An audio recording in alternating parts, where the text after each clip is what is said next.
अल्हम्दुलिल्लाह वकफ़ा वस्सलातु वस्सलाम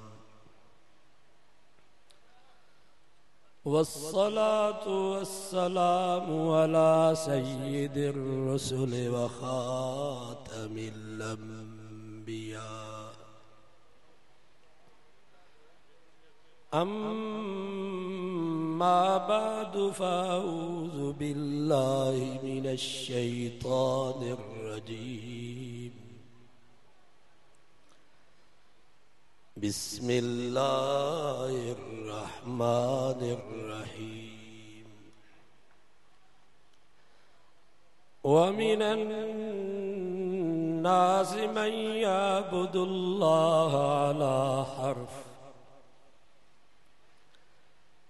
फ़इन असाबहु खैरुन इत्मअन्न बिहि वइन असाबतहु फितनतुन इन्क़लबा अला वजहिहि खसिरद दुनिया वल आखिरह ज़ालिका हुवल खुस्रानुल मुबीन। सदक़ल्लाहुल अलीयुल अज़ीम। दुरूद शरीफ पढ़ो। अल्लाहुम्मा सल्लि अला मुहम्मदिन व अला आलि मुहम्मद कमा सल्लैता अला इब्राहीम व अला आलि इब्राहीम इन्नका हमीदुम मजीद।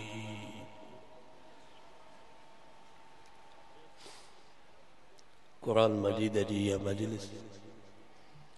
एडी बरकत वारी आहे जो हदीस पाक में अचे थो जेको इरादत न जी वेहे थो उनखे त माफ़ी आहे, पर फ़रिश्ता जेके हिन मजलिस खे घेरो करे बीहनि था उहे फ़रिश्ता रब खे अर्ज़ कंदा या अल्लाह हिकिड़े मुस्लमान जो कुरान मजीद ॿुधण जो इरादो कोन हो, असुल हुन जो कमु हुयो ॿिए हमराह में, वो रईस विच जलसे में वेठो हो,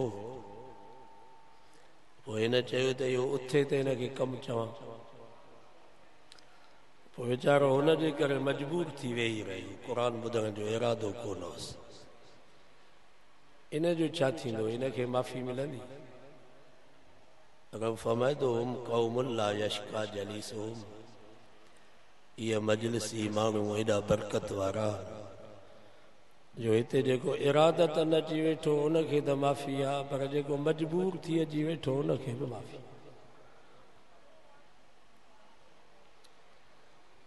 जीअं अतार जे दुकान ते को अतुर ख़रीद करण जे लाइ वेंदो उनखे त ख़ुशबू ईंदी, पर अतुर ख़रीद करण जो इरादो कोन अथसि, ईअं वञी दुकान ते वेठो त उनखे बि ख़ुशबू ईंदी आहे। सो इहे मजलिसूं बि ईअं ई आहिनि। दुआ कयो अल्लाह वहीं असांजी हाज़िरी क़बूल फरमाए, आख़िरत जे ॾींहुं रब तव्हां असांजे हिन वेहण खे असांजी निजात जो ज़रियो बनाए। 17 सिपारे सूरत हज जी हिकिड़ी आयत तव्हांजे साम्हूं तिलावत कई आहे, बसि उन जी माना ई मतिलबु बयान करे पोइ इजाज़त वठंदासीं। उलमा गरान असांजा मुर्शिद बि वेठा आहिनि, इंशा अल्लाह उन्हनि जो तफ़सीली बयान थींदो। मूंखे वरी वञणो आहे बदीन, दुआ कयो हुते पहुचूं। दुरूद शरीफ पढ़ो बुलंदावाज़। अल्लाहुम्मा सल्लि अला मुहम्मदिन व अला आलि मुहम्मद कमा सल्लैता अला इब्राहीम व अला आलि इब्राहीम इन्नका हमीदुम मजीद। फरमाई व मिनन नास मन यअबुदुल्लाह अला हर्फ, रब फरमायो माण्हुनि मौके माण्हू अहिड़ा आहिनि जेके अल्लाह जी इबादत कनि था अटकल ते। कीअं? फ़इन असाबहु खैरुन इत्मअन्न बिहि, पोइ जेकॾहिं पहुचे थी उनखे का भलाई नमाज जे करे दीन इस्लाम जे करे पैसो पाई जाम थीस बंगला गाड़ियों सेहत तंदुरुस्ती खीर पुट जाम थियस फसल भलो थियस त इत्मअन बिरब फमा ॾाढो ख़ुशि थो थिए ॾाढो ख़ुशि थो थिए तो नमाज में वॾो फ़ाइदो इस्लाम में वॾा मज़ा वॾियूं बरकतूं पर वइन असाबतहु फितनतुन इनक़लब अला वजहि पर जेकर पहुचे थी उनखे का आज़माइश को इम्तिहान का तकलीफ़ नमाज भी पढ़े तो दीन इस्लाम ते भी हले पयो फराइज़ सुन्नत जी भी पाबंदी करे पयो खैर खैरातूं भी जाम पियो ॾे आलिमन बुजुर्गन सां भी वॾो ताल्लुक पर घर मां बीमारी वञे ई कान थी हिकिड़ो ख़ुशि थो थिए वरी ॿियो बीमार वाड़े में बीमारी करबला में मरी वई करबला ढगी मरी वई करबला बकरी मरी वई अब्बो हमेशा जे लाइ जुदा थी वियो अम्मा हमेशा जे लाइ विछुड़ी वई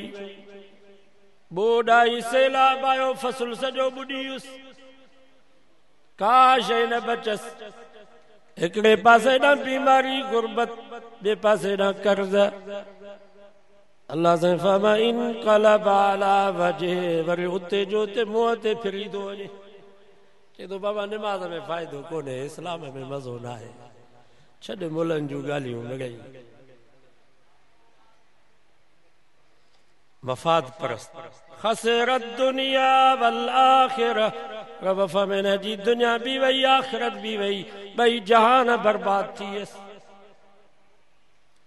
मफ़ाद परस्त न थिए मुसलमान मफ़ाद परस्त न हूंदो आहे काफ़िर ऐं मुशरिक मफ़ाद परस्त हूंदो काफ़िरनि ऐं मुशरिकनि जी अल्लाह जे वलियनि सां मुहबत भी मफ़ाद वारी हूंदी आहे हिकिड़ी दरगाह तां कमु न थियसि चवंदो बाबा हिन पीर जो हाल ई कोन्हे हलो ॿी दरगाह ते उतां फ़ाइदो न थियसि चवंदो बाबा हिन बुज़ुर्ग जो भी हाल कोन्हे हलो टी दरगाह ते उतां जो फ़ाइदो थियुसि चवंदो बाबा आई पीर इहो आई बुज़ुर्ग हुननि जो त हाल ई माना हिन जी वलियनि सां मुहबत भी मफ़ाद वारी पर असां अल्लाह वारनि सां मुहबत मफ़ाद वारी न रखंदा आहियूं हाले जी शरीफ़ भी वञिबो अमरोड शरीफ़ भी वञिबो ॿेर वारनि बुज़ुर्गनि जूं भी जुतियूं सिधियूं कबियूं शाहपुर चाकर दरगाह ते भी हाज़िरी भराइबी मिस्कीलपुर भी वञिबो अल्लाह वारनि जी ख़िदमत भी कबी दुआऊं भी घुराबियूं बाक़ी कम करण वारी ज़ात सिर्फ़ रब जी ज़ात आहे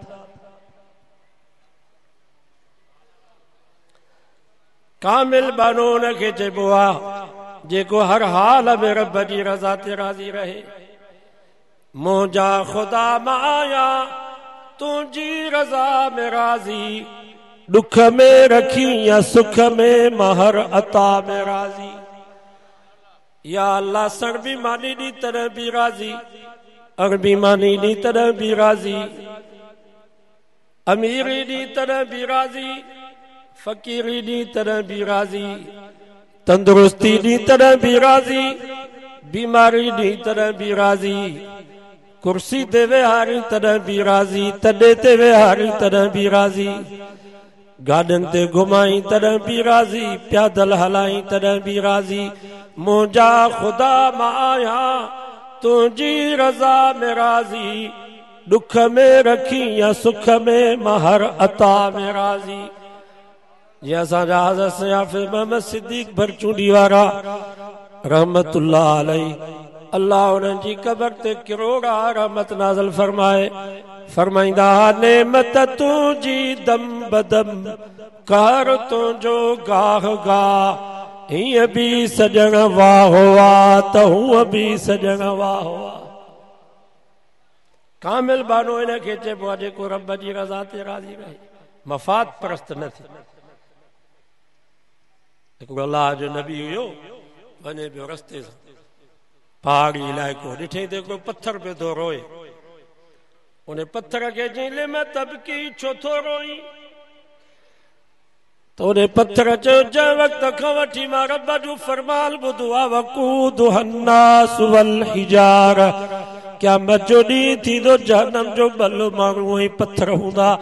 उन वक़्त खां वठी पियो थो रहां मतां क़यामत जे ॾींहुं रब मूंखे बि जहन्नम जो भल न बनाए पत्थर में एॾो पत्थर में ॻाल्हाईंदा ख़ुदा जी मर्ज़ी आहे रब खे ताक़त आहे जेको हिन ज़ुबान सां ॻाल्हाए थो खोड़ माण्हुनि खे ज़ुबान आहे पर ॻाल्हाए कोन था सघनि हिन ज़ुबान में ॻाल्हाइण जी ताक़त कंहिं रखी रब रखी हू खजीअ जो थुड़ हुयो साईं जन हुन सां टेक ॾेई करे ख़ुतबो ॾींदा हुआ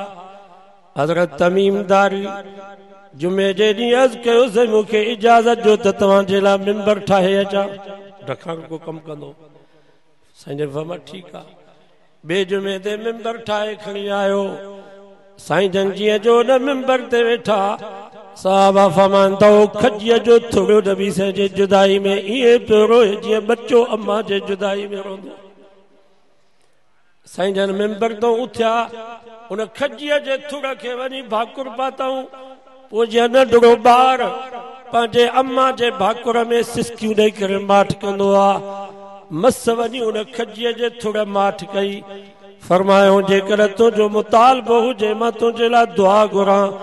तूं हिते साओ मेवेदार बणिजी वञी क़यामत ताईं मुंहिंजी उम्मत तुंहिंजो मेवो पई खाए जेकर तूं चवीं मां तुंहिंजे लाइ दुआ घुरां क़यामत जे ॾींहुं मुंहिंजे जन्नत जे बाग में हमेशह मां मोहम्मद जी ज़ियारत कंदो रही उन खजीअ जे थुड़ चयो साईं मूंखे पोइ ॻाल्हि वणे थी मुंहिंजे लाइ दुआ घुरो मां आख़िरत जे ॾींहुं तव्हांजे जन्नत जे बाग में हमेशह तव्हांजी ज़ियारत कंदो रहां छो त असांजो नबी महबूबे काइनात हो महबूबे कुल काइनात हुन गोह ॻाल्हायो शिकारी जे हथ में गोह हुई नबी से फरमाया ज़ब मन अना ओ गोह तू ॿुधा मां मोहम्मद केर आहियां हदीसुनि जे किताबनि में अचे थो ने गोह फसीह ऐं बलीग अरबी ज़ुबान में नबी से जे साम्हूं ॻाल्हायो अशहदु अन्नक रसूलुल्लाह व खातमुन नबीयीन साईं मां गवाही थी ॾियां त तूं अल्लाह जो सचो रसूल आहे ऐं तूं आख़िरी नबी आहे तोखां बाद कोई नबी न गोह ॻाल्हायो अबू जहल हथनि में पथरियूं खणी आयो साईं जन खे चई जेकर तूं ॿुधाए त मुंहिंजे हथ में छा आहे त मां कलमो पढ़ंदुसि साईं जन फरमाया मां छा ॿुधायां तुंहिंजे हथ में जेका शइ आहे उहा पाण ॿुधाईंदी त मां केरु आहियां अबू जहल जे हथ में पथरियूं हुयूं उन्हनि पथरनि मां वॾे आवाज़ सां कलमे जो आवाज़ आयो अशहदु अन्नक रसूलुल्लाह साईं असां शायदि चऊं त बेशक तूं अल्लाह जो सचो रसूल रब जाॾो करी देर